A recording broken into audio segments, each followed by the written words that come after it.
Hello friends, ரீசெண்டாக ஒரு வீடியோவில் கேட்டிருந்தேன் என்னோட 2 லிட்டர்ஸ் அலுமினியம் குக்கரை சேஞ்ச் பண்ணணும்.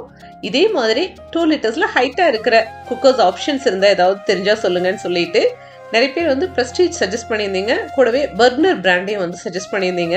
அந்த வீடியோட கமெண்ட்ஸ் எல்லாம் பார்த்ததுமே அந்த வீக்கெண்டே வந்து நான் ரெகுலராக வாங்குற கடைக்கு போய் பழைய குக்கரை போட்டுட்டு புதுசாக 2 லிட்டர்ஸ் ஆப்ஷன்ஸ் எல்லாம் பார்த்தேன். அங்கே வந்து பர்னர் பிராண்ட் அவைலபிள் இல்லை, ப்ரெஸ்டீஜ் தான் இருந்துச்சு. ஃபர்ஸ்ட் அவங்க காமிச்சது வந்து சாண்ட்விச் பாட்டம். ஆனால் சாண்ட்விச் பாட்டமில் நிறைய பேர் வந்து லீக்கேஜ் வருது, ட்ரைப்ளைக்கு போயிருங்க அப்படின்னு சொல்லியிருந்ததுனால ட்ரைப்ளைக்கே போயிடலான்னு ட்ரைப்ளை ஆப்ஷனும் பார்த்தேன்.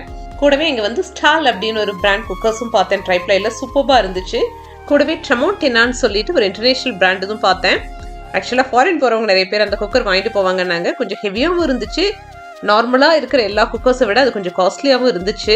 மெயின் திங், நார்மல் குக்கர்ஸை விட வந்து ட்ரைப்ளை கொஞ்சம் ஹெவியாக இருக்கும். அதுலேயும் வந்து அந்த பிராண்டு ரொம்பவே ஹெவியாக இருந்துச்சு. எனக்கு என்னவோ அது வந்து ரொம்ப லாங் ரனில் வந்து என்னால் ஹேண்டில் பண்ண முடியும்னு தோணலை. அதனால ஸ்டால் பிராண்டில் 2.5 லிட்டர்ஸ் குக்கர் சூஸ் பண்ணிவிட்டு அந்த வாரம் வீட்டுக்கு அதை வாங்கிட்டு வந்துட்டேன்.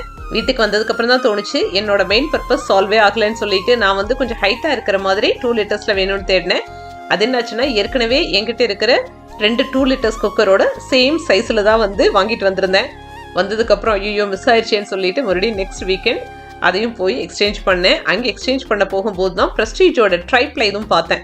குக்கர் எல்லாம் ஓகே தான், பட் என்ன ஆச்சுன்னா அங்கே இருக்கிற சேஃப்டி வால்வோட அந்த ரப்பர் வந்து லூஸ் ஆகி கழண்டு வந்துடுது. ஏற்கனவே எங்கிட்ட இருக்கிற ப்ரெஸ்டீஜ் குக்கர்ஸ்லையுமே அந்த இஷ்யூ இருக்குது. ரெட் கலர் வால்வ் இருக்கிறதெல்லாம் வந்து கையோட கழண்டு வந்துடும். கழுவும் போது பத்திரமா எடுத்து வச்சிட்டோம் அப்படின்னா நானே ஃபிக்ஸ் பண்ணிக்கலாம். இல்லைன்னா ஒவ்வொரு தடவையும் கடையில் போய் மாற்றி போட்டு வர வேண்டியதாக இருக்குது. கடைக்காரரும் சொன்னார், அது நான் ரெகுலராக போகிற கடையினங்காட்டிக்கு கட்டாயம் நான் கொடுத்தேன்னா திரும்பி ஒரு வாரம் 10 நாளில் வந்து என்னை திட்டக்கூடாது நீங்கன்னு சொல்லிட்டே வந்து ப்ரெஸ்டீஜ் எடுத்து காமிச்சாரு.